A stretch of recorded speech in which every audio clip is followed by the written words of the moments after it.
인천의 한 아파트에서 있었던 충격적 사건입니다. 보디빌더 출신의 건장한 남성이 한 여성을 정말 무차별 폭행하는 영상이 공개돼 크게 논란이 됐었죠.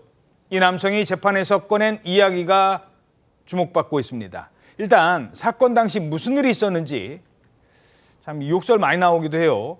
블랙박스에 담긴 영상부터 보시겠습니다.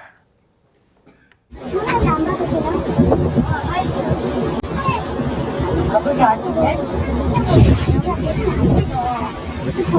아, 야, 이거 운전하면 죽으려고.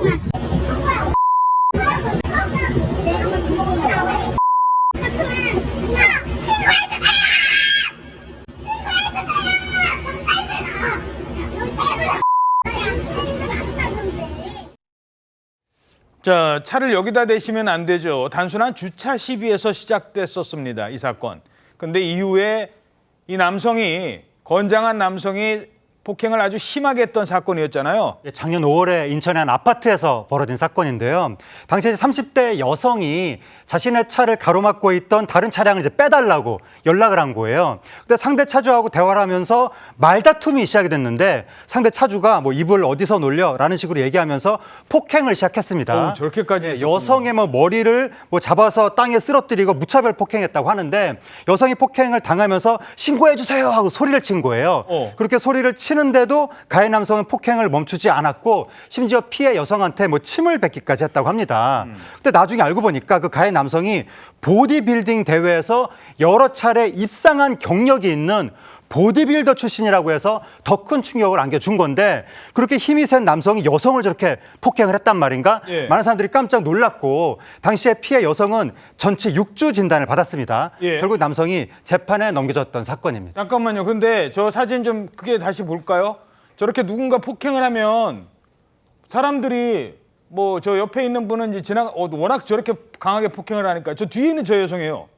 좀 배가 좀 불러 보이긴 합니다만 저 여성이 지금 누군데 막 폭행을 하는데도 아주 그냥 태연히 쳐다보고만 있어요. 그러면서 나왔던 말이 괜찮아 임신했는데 내가 맞았다고 하면 돼. 이런 말이 나온다는 거예요. 이게 무슨 상황이었죠? 가해자의 부인이었습니다. 그 가해자 부인이 임신한 상태였는데 피해자가 신고를 하겠다고 하자 나 임신했는데 맞았다고 하면 돼 이렇게 얘기를 했다. 말하자면 거짓으로 쌍방폭행을 주장하자 이렇게 얘기했다는 얘기입니다. 실제로 나중에 이 가해자는 경찰에 붙잡힌 뒤에 아내가 어렵게 임신을 했는데 이렇게 이런 상황이 벌어지다 보니까 내가 너무 화가 났다. 아이가 유산되기 일보 직전이었다. 내 아내도 맞았다. 이렇게 쌍방폭행을 실제로 주장을 했습니다. 예. 하지만 이 쌍방폭행은 인정되지 않았고요. 가해자만 재판에 넘겨졌고 이제 선고 공판을 앞두고 있습니다. 저렇게 때려놓고 왜 이렇게 심하게 때립니까? 그러니까 아니 우리 아내가 임신했는데 지금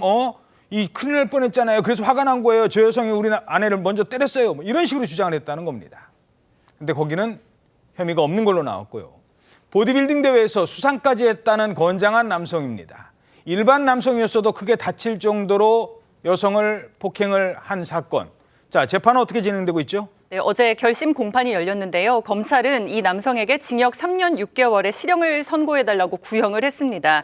가해 남성은 그런데 최후 진술에서요. 사죄의 말씀을 드린다, 죗값을 달게 받겠다 이렇게 말을 하면서도 75장의 이 탄원서를 제출하면서 선처를 호소했습니다. 그러면서 이 보디빌더는 어렵게 자녀를 임신한 배우자에게 위해를 가했다고 오해해서 이 폭행에 이른 점을 고려해달라 이렇게 말을 했습니다. 그러면서 이 사건 이후 강남과 인천에서 운영하던 체육관 2개를 폐점을 했고 유튜브 이익도 다 포기했다. 세금 체납으로 월세를 전전하고 있고 1억 원이라는 큰 금액으로 공탁을 했다. 이렇게 선처를 호소했습니다. 예. 자, 지금 월세 살지만 제가 반성에 의해서 1억 원 공탁하겠습니다. 선처해 주세요라고 한 겁니다. 하지만 저렇게 사람이 맞잖아요. 그게 잊혀지겠습니까? 그 충격이. 피해자 측 입장은 어떻습니까? 피해자 측은 공탁금 수령을 거부하겠다는 입장을 내비쳤습니다. 보통 마지막 재판 시에 피고인 최후 진술이 끝난 뒤에 피해자 측에도 발언 기회를 부여하기 마련인데 어제 재판에는 피해자 남편이 참석해서 발언을 했습니다. 아내가 아직 고통에 시달리며 약물 치료를 받고 있다. 공탁 소식을 접하자 더 힘들어하고 있다면서 엄벌을 촉구했습니다.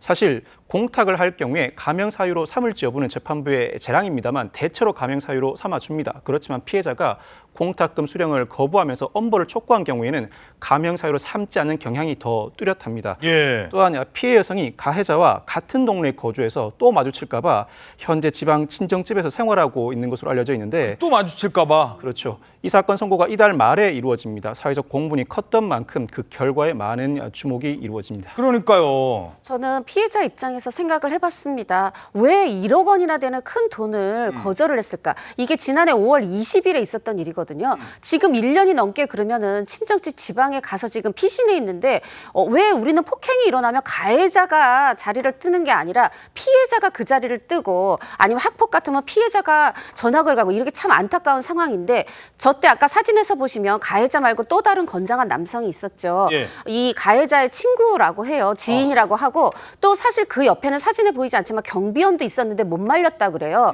저 옆에 손만 보이는 남성이. 네, 근데 물론 가해자의 위력이 너무 세서 경비원도 어떻게 개입을 못했는지 모르지만 이 여성 입장에서 생각해 보면 백주 대낮에 정말 혼자인 느낌이었을 거고 게다가 마지막에 침을 뱉었습니다. 저라도 아무리 1억 원이 큰 돈이어도 받지 않고 싶을 것 같은 심정이라고 이해가 됩니다.